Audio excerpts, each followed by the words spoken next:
Using herbs in your cooking is a great way to add a burst of fresh flavor and depth to your food.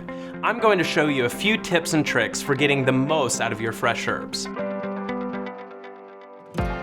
I separate herbs into two categories: soft herbs and hardier herbs.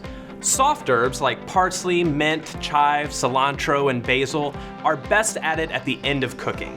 Their bright and delicate flavor can get lost during long cooking times. Hardier herbs like oregano, thyme, sage, and rosemary should be added at the beginning of cooking to enhance the recipe's depth of flavor.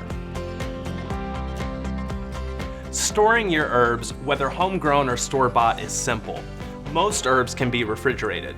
We like to store those softer herbs in a glass with a little bit of water, then covered with a plastic bag, almost like you're storing a bouquet of flowers. Hardier herbs should be wrapped in a damp paper towel and stored in the refrigerator for when I'm ready to use it. Warm weather months aren't the only time you can add fresh herbs to your cooking. Freezing herbs is an option, and our herb freezing tray set is great for it.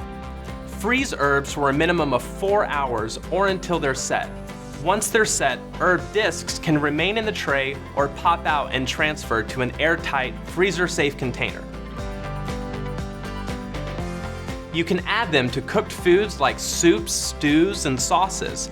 Add them toward the end when cooking vegetables, meat, poultry, and fish, or add them to pasta, rice, and potatoes. If your recipe calls for dry herbs, you can substitute fresh herbs. A rule of thumb is to use 3 times as much fresh herbs as dry. Another use is to make homemade compound butter with our whipped cream maker. See our website for recipes like bacon chive, cilantro lime, lemon rosemary, and others. Those are just a few ways to spice up your cooking and how to get the most out of your fresh herbs.